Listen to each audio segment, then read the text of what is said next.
and then why. I think. Or be useful about it. Well, Sorry, guys. That's just me. No, you're good.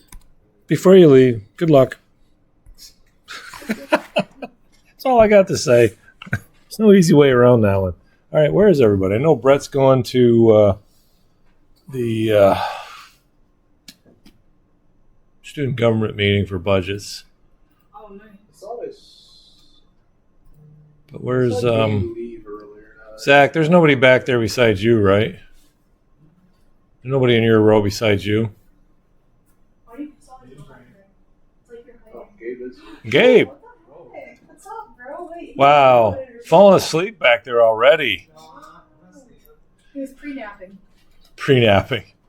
All right, well, let's get started. I don't know where everybody else is, but the important people are here. Is that a way to say that? Yeah, I guess so. Oh, thank you. I'm so glad I'm part of the cool club.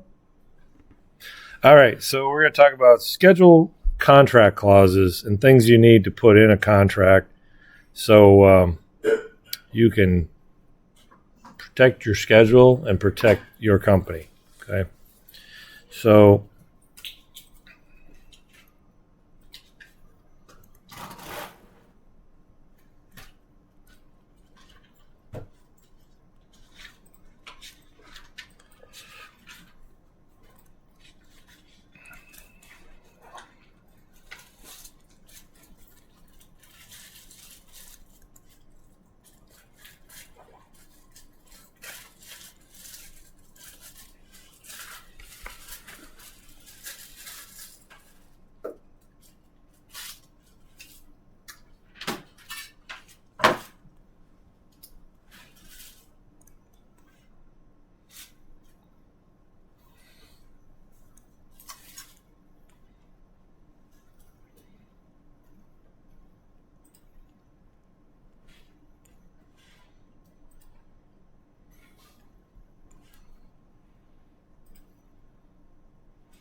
basically you're trying to avoid any misunderstandings because they're not going to see your schedule per se. They're going to see your contract. All right. They will, well, I would say, no, they will see a schedule. But at the time they're reviewing the contracts, they may not go pay attention to it and know what your intention is. That makes sense? Okay. All right. So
Okay, I always like the last statement here better than the first two, but the reality is no one ever really reads the contract through. They're long, they're boring. You'll have more fun with a bottle of beer than you will reading that contract. But it does keep you from getting into disagreements, having the owner claim falsely that you were supposed to do this by this date, but you didn't, and it'll keep the lawyers at bay. So this is probably the reason why we want to put these clauses in and make sure everybody understands what they are. Okay? All right. First clause.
Okay, so here's an example of this one.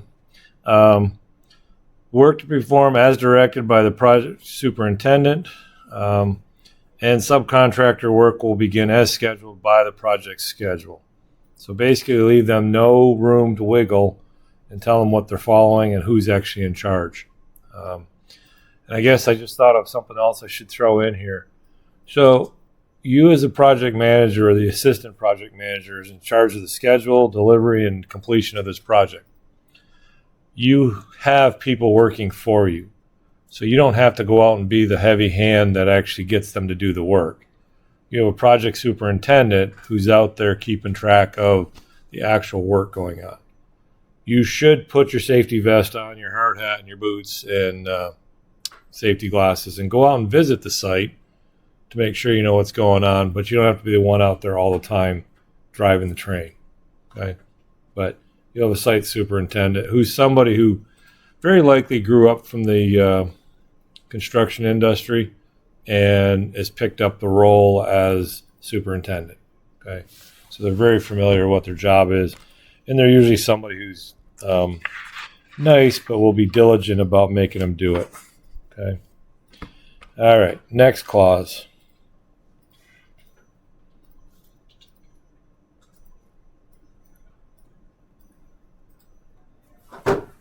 Boy, I'm getting really sloppy writing today.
So first part of this is trying to figure out who's going to be responsible for damages.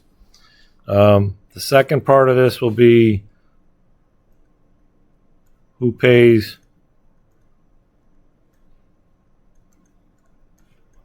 for delays.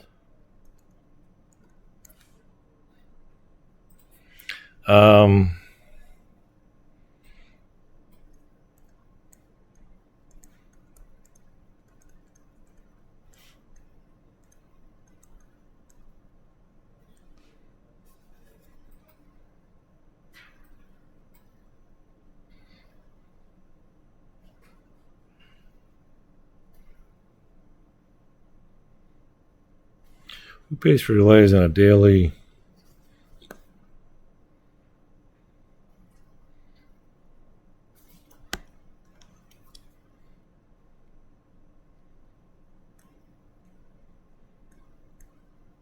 Okay, let's use the word rate.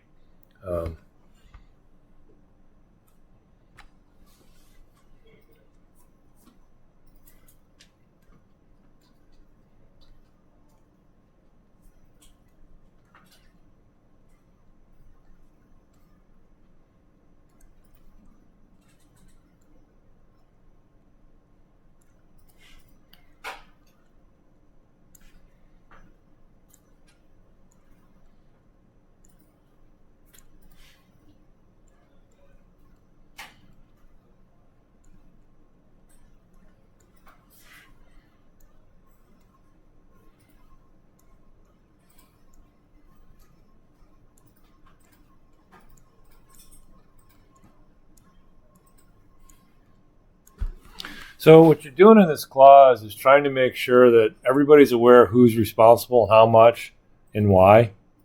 And their whole purpose in life is to clearly define that.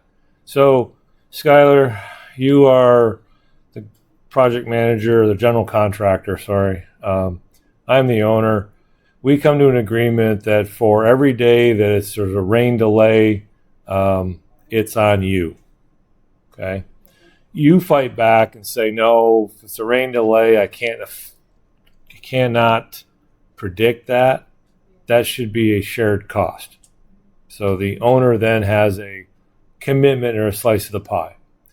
But if you have a delay because you failed to order something on a timely basis, that's on you. And that's defined so it protects me as the owner.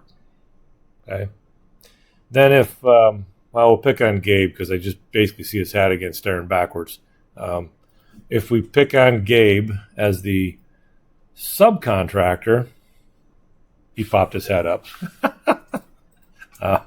If we pick on Gabe as a subcontractor and he fails to show up on the day he was scheduled to show up, he's liable. But we defined it, and it's not a matter of guessing.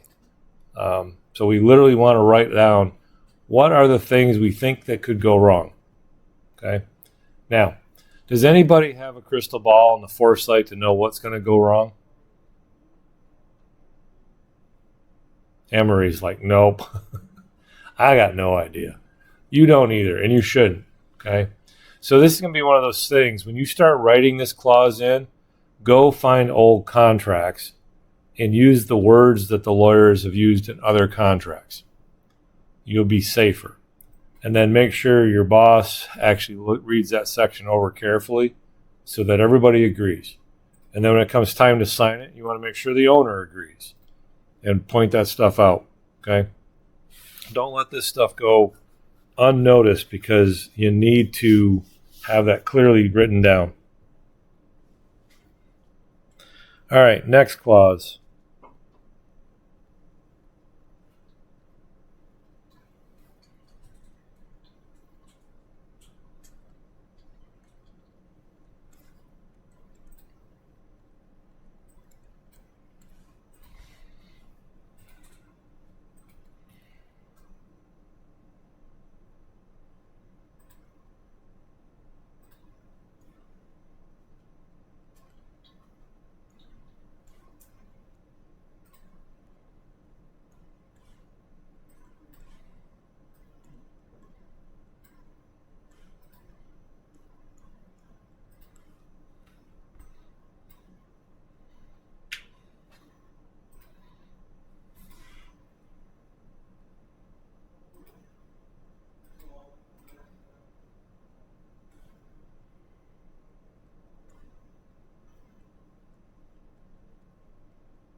Okay, so this one's actually I don't want to say a two-parter, but basically, you signed a contract that you're going to start on April 1st. Okay? If you drive out to the job site, pull up all your equipment, start digging up the topsoil and getting down to digging a foundation around the place on what would supposedly be your day one, but the owner hasn't secured all the financing to pay you, it's on you.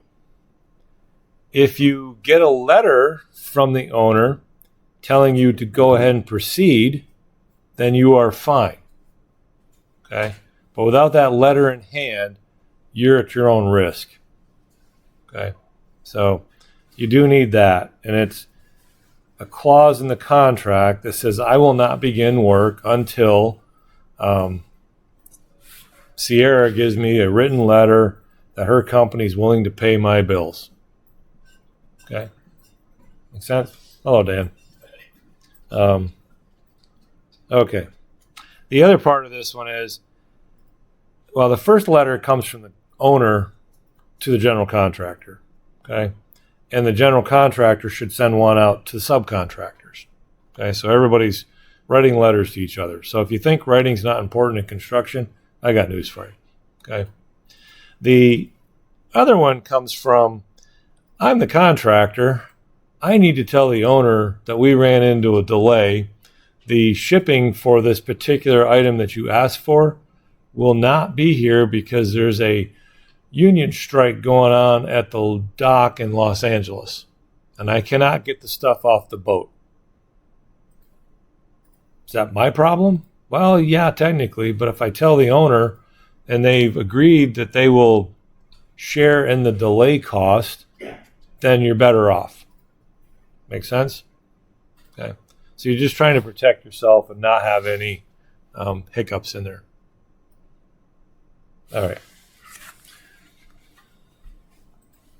Oh, I just did notice a delay. I'm going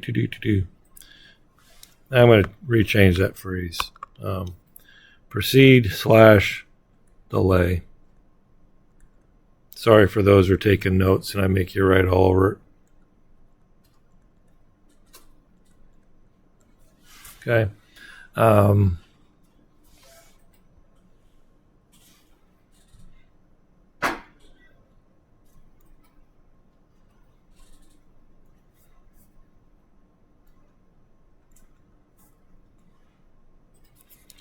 Guess it's not tail, it's substantial.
All right, I'm going to leave it at this phrase, but it can be multiple besides half and full. But it defines what your intent is on it being fully completed or half completed or when I want payment, stuff like that. Okay, so fully completed, would you define as 3/4 of the project's done, or would you expect something different as the owner?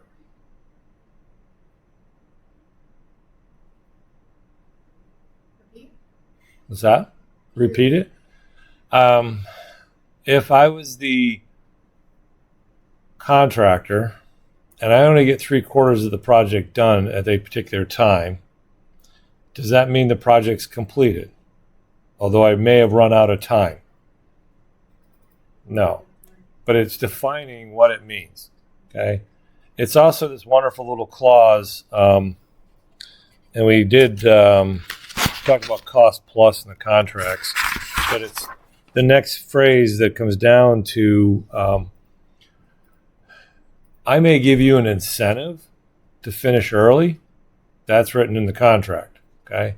But I can also penalize you for not finishing on time. But in order to do that, I have to define what my expectation of completed is, or at what portion am I willing to pay money out to you for the work you've completed. Okay. Now, you want to hear an interesting story about SUNY Canton? So, 1967, 66, they were starting to build this campus. Okay.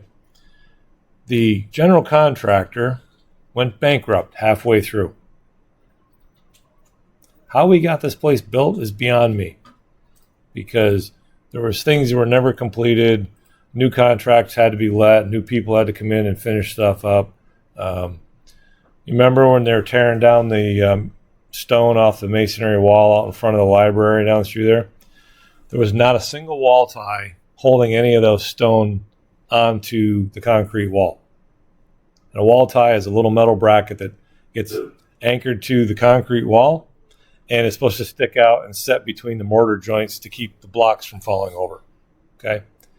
Somewhere on this campus, we figure there's buried a truckload of wall ties.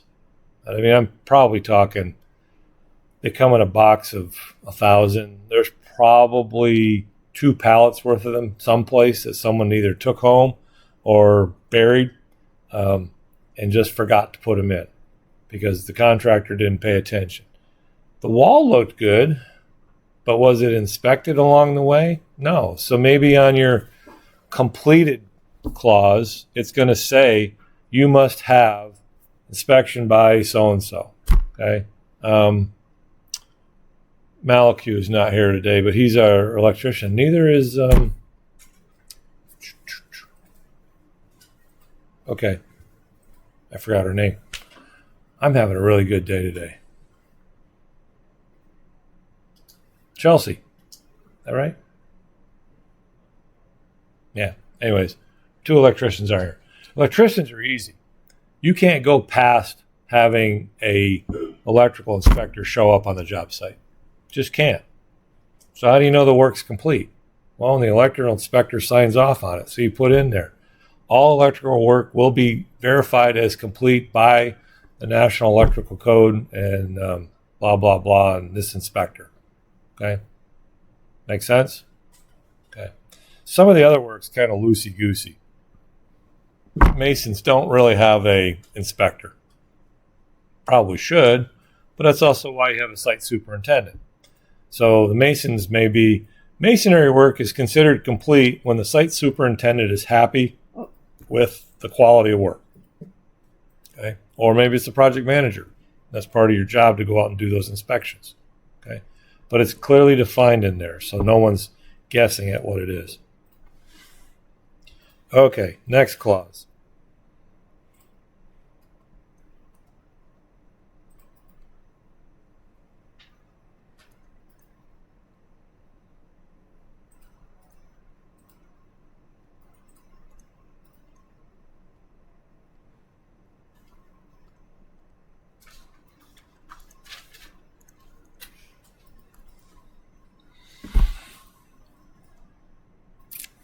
Okay.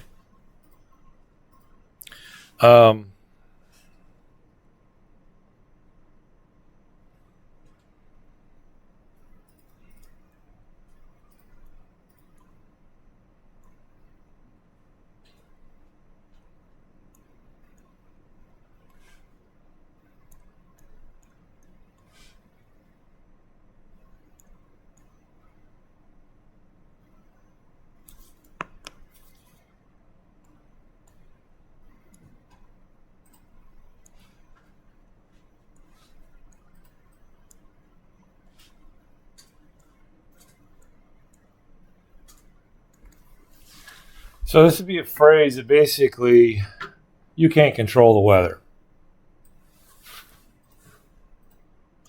If you can, I want to be in your hip pocket. I'd like to get rid of winter here really quick. But if you got snow in September, could you predict that? No. But if I'm working in an area like northern New York, I could surely predict snow in December. So I don't schedule things for construction outdoors in December. But I can't stop Mother Nature from messing around end of September. Okay? But the chances are I'm going to lose a day or two, and I want that written in there. Okay? How about, and this one fits in the category of what's called force majeure. Basically, God willed it. The ability to predict that a lightning strike is going to wipe out and burn the building down that I've half completed. It happens. So you want that written in there. Okay? If you don't write it in there, guess what? Building burns, you're liable for everything that's got completed prior to that date. So, okay. I'm going to write this one down.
Okay, so it snows. We declare a snow day. We can't work because we can't get the bulldozers moving, blah, blah, blah, in September. Do we just let it go? No. You should write yourself a memo to the owner and say, as you've seen on September 30th of 2026, we had an unexpected snowfall of 2 feet of snow. Okay. Work has been delayed because of that. I invoke the adverse weather condition clause in our contract. Okay. What that does is then tells everybody what you've been doing and what you expect to happen. Okay. So far, so good? Okay. All right.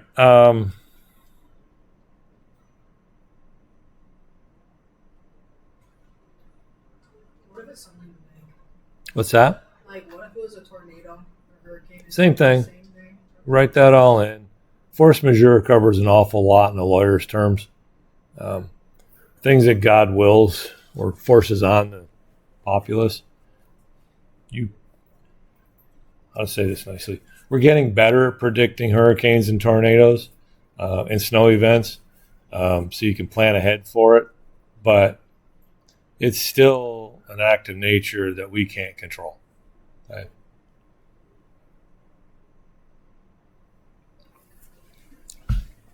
Okay. Okay, some question times here, and then how are we doing on time? We're good. Cool. No. We got a lot to do yet. I joked around with Dr. Regal yesterday. He says, yeah, I'm teaching the construction management program. I've lost track of my schedule. I don't know what we're doing. It's like, yeah, that's about where I was. Anyways, what's the importance of the time is of the essence clause?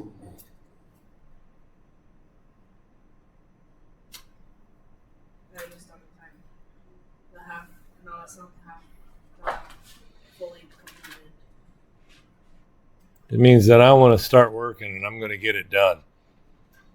Okay. All right. What's the purpose of the liquidated damages clause? Gabe, you're staring at me over the screen. How about you? No idea.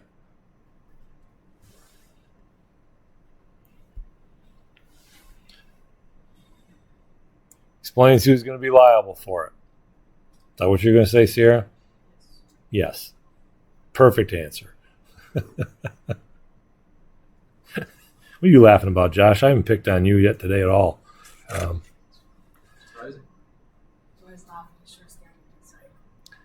Okay. So, notice of delay clause. Who gets notified? Josh. Owner. The owner. Why? Well, it's a project. It's their project, yep. Paying for it or is not paying for it for the time lost. Okay. So or if it's going to be late or on time or whatever. All right. The day, so. Hey, Zach, why do I care about writing a memo for an adverse weather day?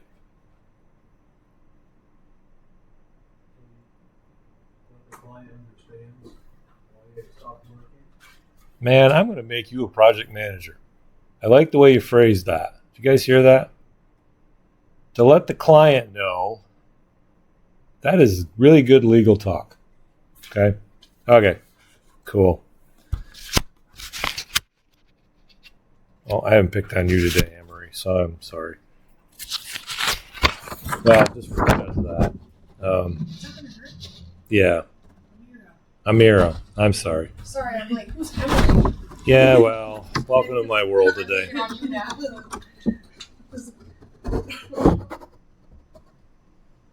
Oh, here's one for you. What do you do when you have a weather delay, besides writing a memo to the owner? You have to adjust the schedule. Right. You want a visual sign that happened. So that's why you fix your schedule. Cool. All right. Sorry. Yeah. Funny part is, it's really been a bad day. A long day. Where are we at here?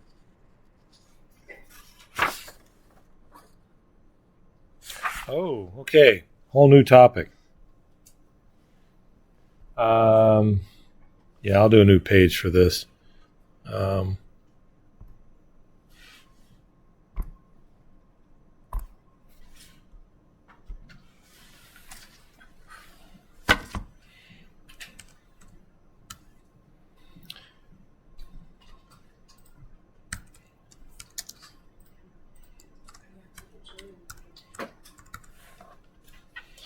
Bidding process.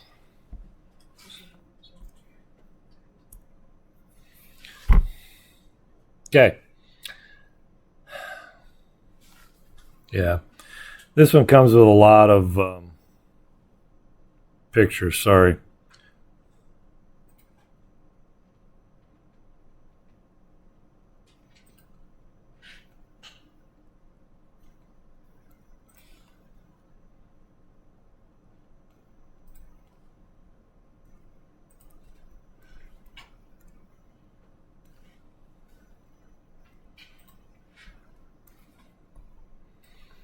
So the first action that happens in a bid process is we get a request for proposals.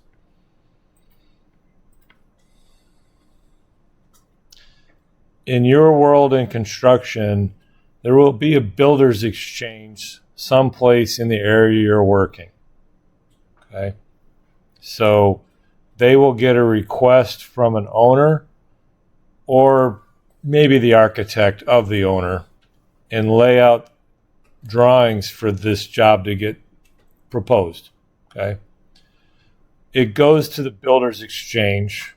Here in Northern New York, we have the one called the Northern New York Builders Exchange, believe it or not. They don't all come with the same fun title. But all the bids from, well, as far as I know, from Plattsburgh through to Watertown, all wind up in Watertown. And anybody who's a member of that can go see all the drawings and all the specification sheets that were designed for this project. Okay. That goes out, and it goes out with an announcement to any contractor that's a member of that organization. Anybody worth their weight in gold that wants to do jobs for this needs to become a member of the Builders Exchange. Okay. Used to be a day and age, and I'm talking my age, not yours, where if I wanted to see these, I literally had to drive to Watertown, and they had a room that was, well, about the size of this, and there were these inclined sheets of plywood that went around the room, so 4 feet deep, put up at an angle, and there's all the drawings that I could ever ask for to go take a look at. So I'd plop a set of drawings out that might be 600 sheets. Well, the specification may be 600 sheets. The drawings might be 200 sheets. And I sit there with a pad of paper in my hand. And I would literally start taking notes off the drawings that are there, trying to build my preliminary bid, but it's all part of the request for proposal. As soon as that's out, I can actually go and start reviewing things. But I also have to notify the Builders Exchange that I'm going to come take a look at them. They will then in turn notify the owner of the project that we've had X number of people come take a look at your proposal. Okay? All right. Now we got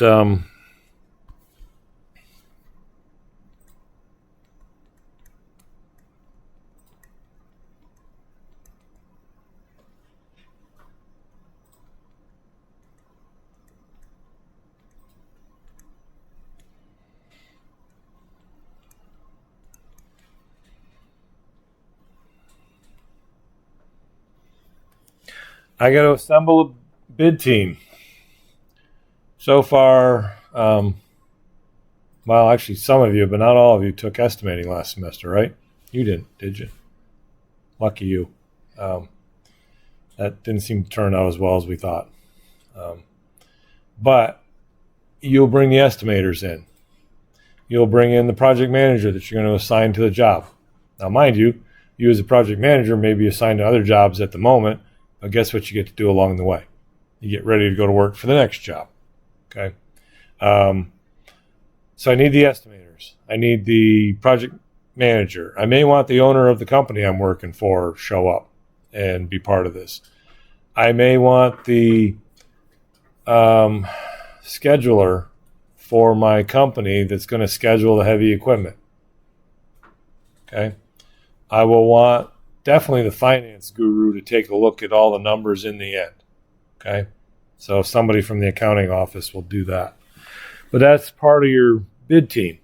Those are the people you're going to drag in to help you do this job and make a good bid. Okay. And sometimes the bidder, well, all the time, the bidder is the owner of the company that's putting the bids in. But the owner may be the one that's actually doing all the submissions and all the paperwork to do that. Could be small enough. But if it's a large enough company, the chief operating officer will be the one that's supervising the estimator, the construction management team, the finance people, all that sort of stuff. And then the owner of the company sitting up there as the president of the board is making a sign off and saying, we'll pay for and submit this bid. If we win this, is how much we're going to do it for. Okay. Now, there is a great chance in this team that you can make a mistake. Okay. And I was privileged enough to be out in Utah at one of our alums companies, and he invited me to a mid-progress meeting of a job. And when it got all done, the estimator missed $1 million. Company was going to eat $1 million. The young man didn't get fired, but he got a stern conversation about, let's not do that again. Let's go forward and just don't do it again. And they ate it. Okay. But the long term was mistakes happen, but you want to catch them early. So that's why there's a lot of people on the bid team. Okay. All right.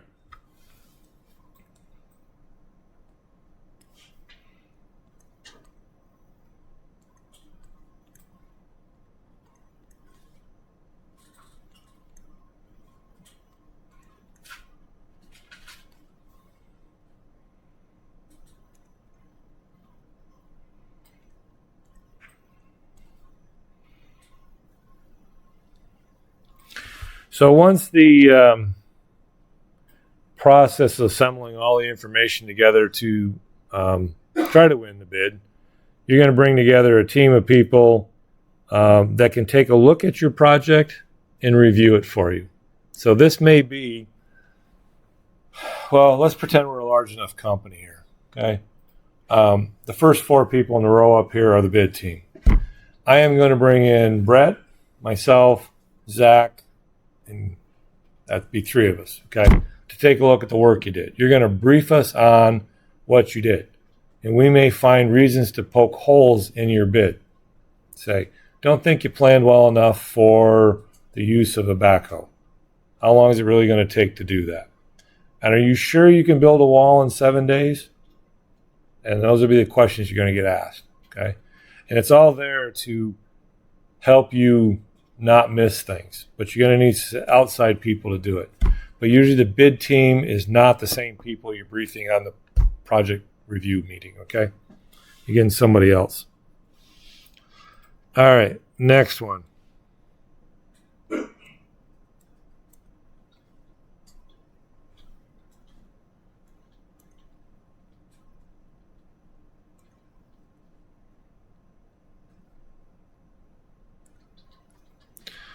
So up until this point, we haven't gone to look at the site.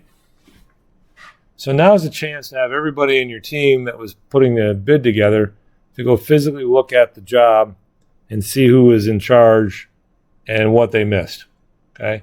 You may get out there and realize, oh, I got to bring a crane in, but the overhead power lines are going to prevent me from driving a crane on site.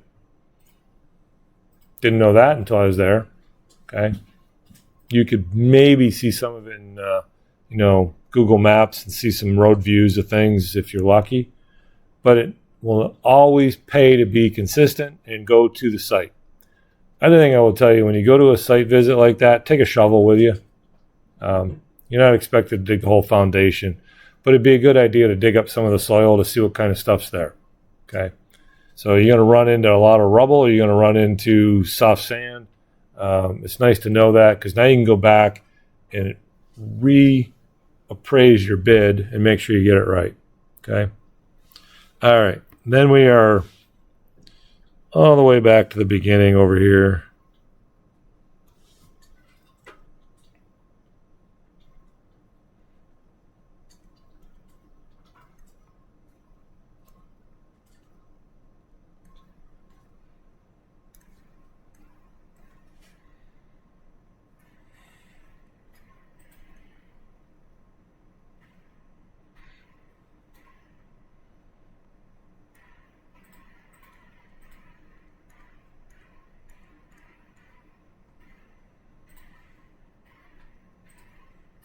Sorry.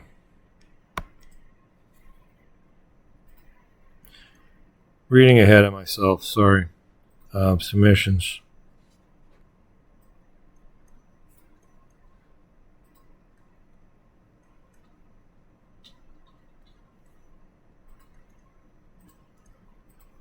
Okay. So after you've gone out and done your site visit and you're preparing your bid, you may come up with additional questions that were not answered from all the bid documents that were at the Builders Exchange. Okay. You can have a means of actually having a conversation with the architect or the owner or somebody of that nature, but somebody who represents the owner. And that's called an RFI, request for information. So I'm going to put an RFI out to, to the architect, let's say, that designed the project for the owner, and try to seek more information as to really what kind of wall are we building here. And they will come back and tell you, we're building a category 3 group 2 wall, and it will be the type of material, and explain all the details. So, by the way, architects don't tend to create new wall structures or roofs. They tend to use the same thing over and over and over again. And they got them grouped and categorized, and you have access to seeing that stuff. Okay? And as you get older in the industry, you'll just know those categories and groups by heart. But as a young person, go get a book. All right? They'll have them in there. Okay? All right, so we're good there.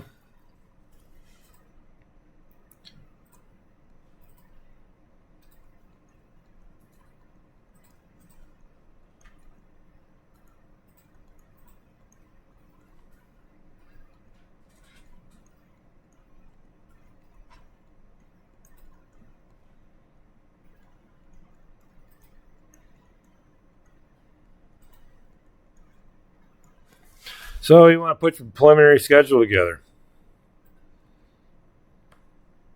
Tell me I actually said this or didn't say this in the beginning of the course. We talked about a bid schedule, permanent schedule, and the working schedule. I mean, not in those exact phrases, but we did talk about those, right? All right. Yeah. So this is your first schedule you're developing for this. This isn't the one you're going to submit, but a good chance to have a look at and see where you're going, and then make sure you're going to have a schedule that will work. Okay, now we're back to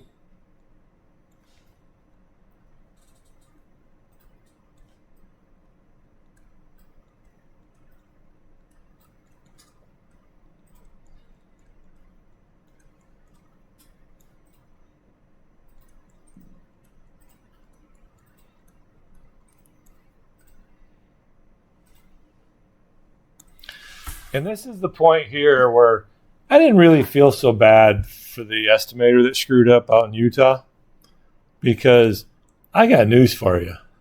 The owner of the company had another whack at this thing before it went out to bid, and he missed it. Okay.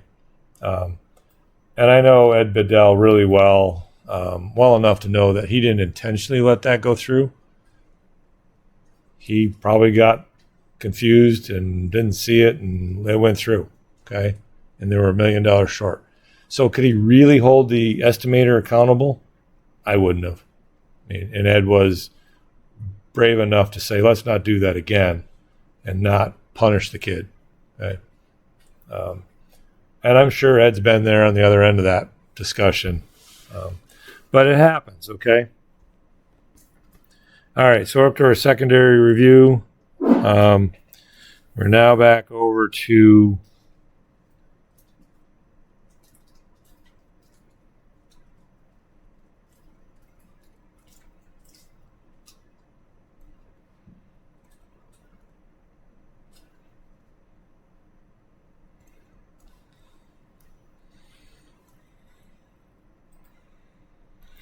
okay, we should have a long discussion here, but I'm going to keep this one short.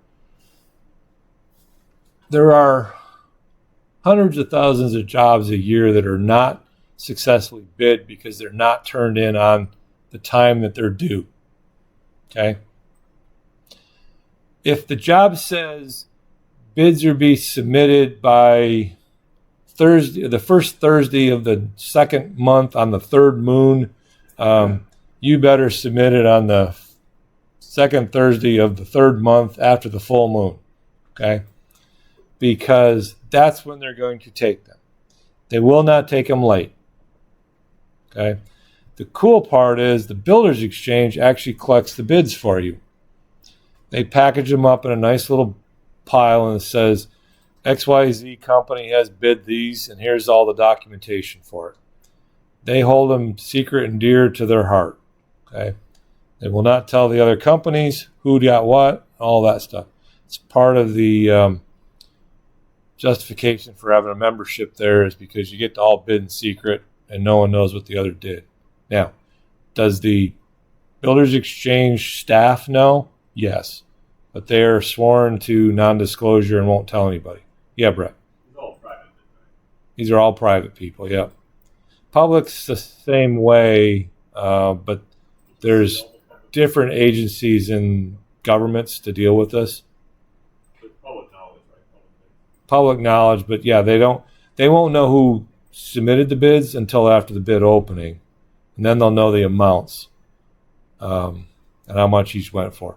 The Builders Exchange will disclose who had the high bids, who had the low bids, so you can see where you kind of fell, but they won't tell you everybody's bid. Okay, but the federal municipalities, state governments, federal government will always lay everything out for the public to see. Okay, and if they don't, you can always FOIL it and get it through that way. FOIL, by the way, if those who don't know, is Freedom of Information. Well, it's the Freedom of Information Act. What's FOIL stand for? What's the L? Freedom of Information. I don't think it's FOIL. I think it is FOIA. No, there's an L in there. I've seen it written as FOIA. Yeah. Freedom All right. of Information Law. Yeah. FOIL is Freedom of Information Law. Yeah, the L is for law. Yeah. Okay, anyways, you can go through this process and get that all released to you, okay? And anybody gets one of those, you have to comply within a certain number of days. But ideally, you're going to submit your bid on time, online, and be ready to go and stand up against your competitors, okay? All right, hopefully after that,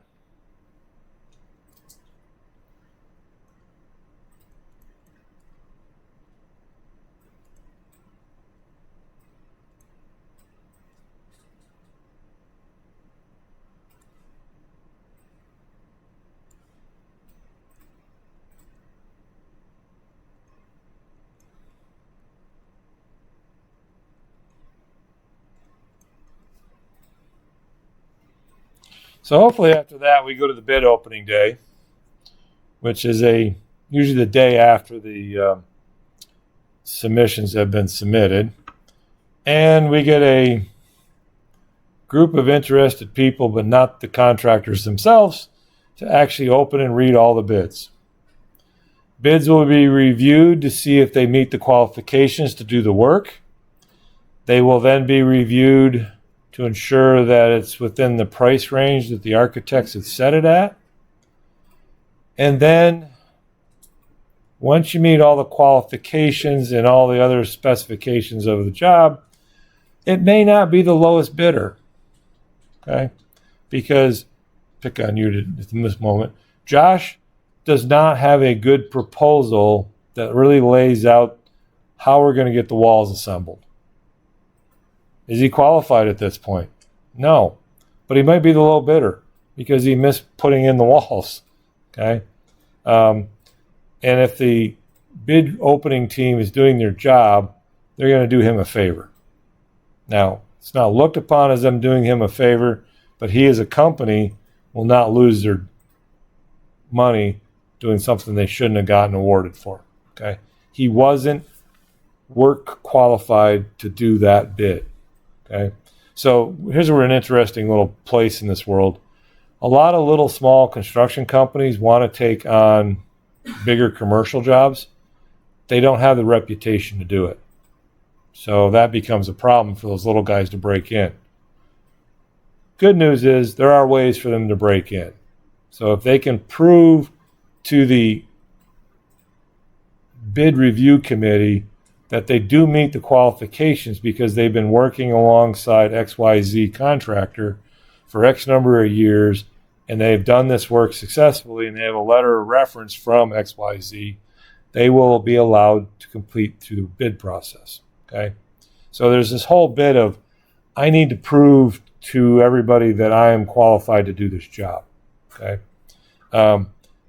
If all the things are met, and like I said, it may not be the lowest bidder. The joke's always the job goes to the lowest bidder, but maybe not always. An award is given. Okay. Now, I've been part of bid openings on this campus for 3 or 4 projects, and it's kind of funny to watch who bids and who wins. Okay. And it's not always the lowest bidder. It's the one with the best reputation that puts in a reasonable bid. Okay.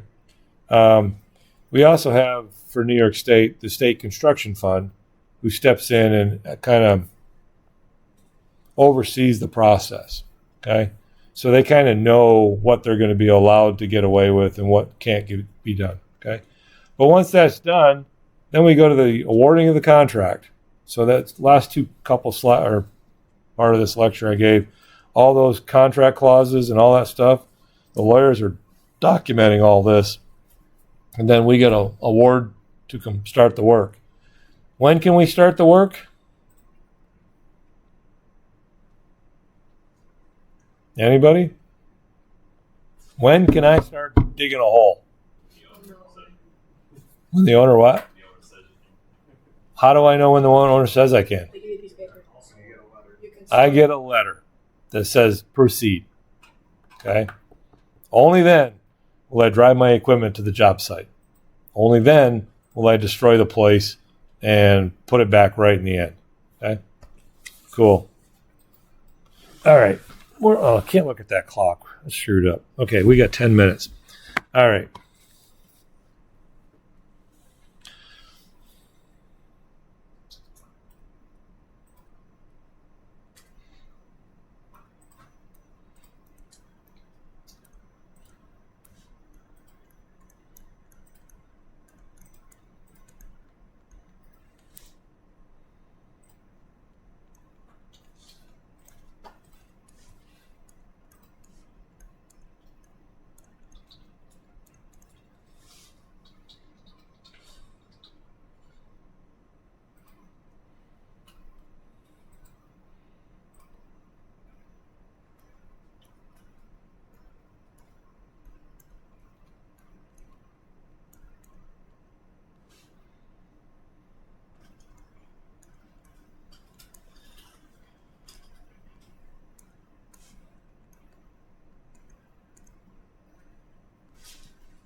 Does anybody remember what WBS is?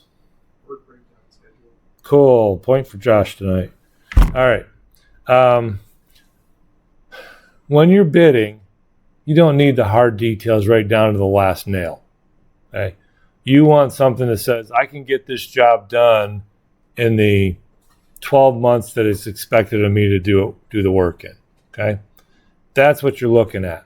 But you do need the major points in the scheduling system to actually say we're capable of getting this job done.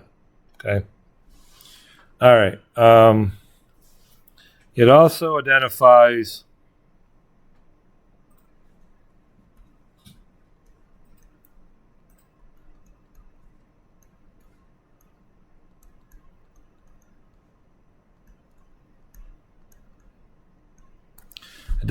milestones.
Okay, so you're really making a 30,000 foot plan, and it's going to help you.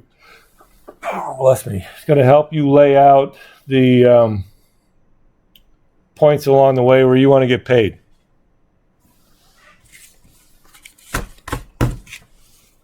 Wouldn't it be nice to get paid? Yes.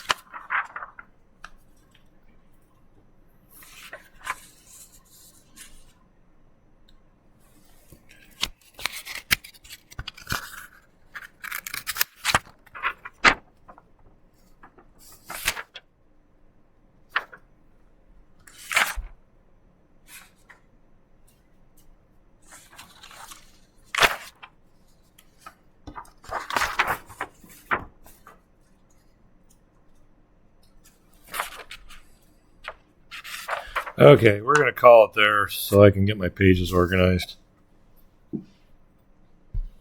Here's what's coming up, though, just so you're aware. We will start with a project. The one I'm planning on doing is Shine Theater in Messina. I have the drawings from Labella Architects over in Potsdam. And I'm going to try and arrange for a field trip out there so you can see the building. But here's what we're going to wind up doing. At some point in the next couple weeks, I will have poster paper with the sticky back on it. And you're going to start building work breakdown schedules.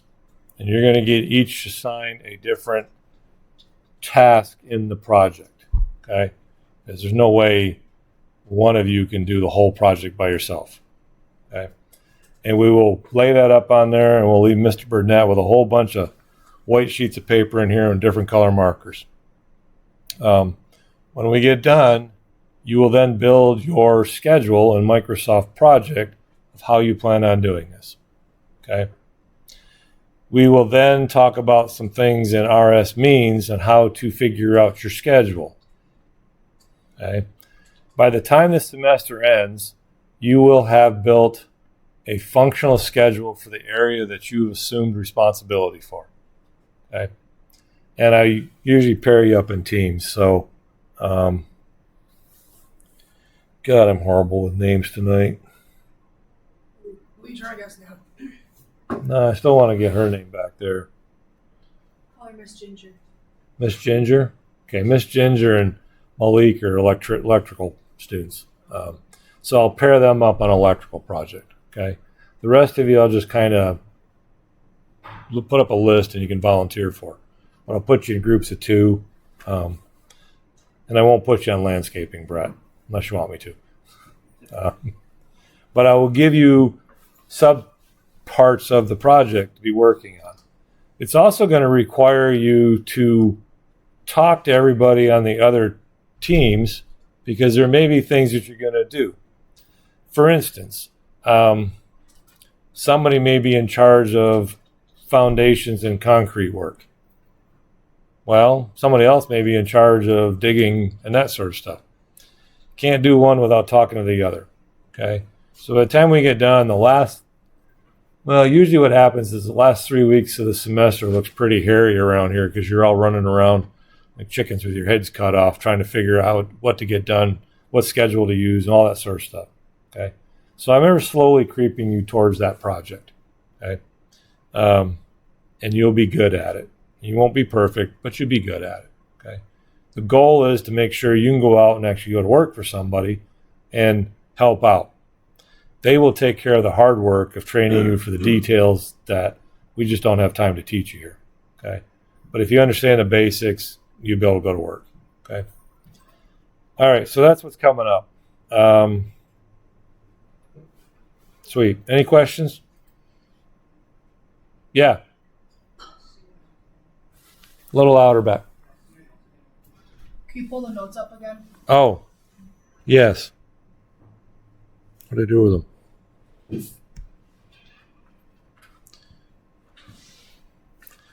What do you want to see? That's it. Okay. All right. If you don't have any questions, I will see you next Monday. Today's Wednesday, right? Yeah. It's also how my day's been going. Yeah. Can't wait for the weekend.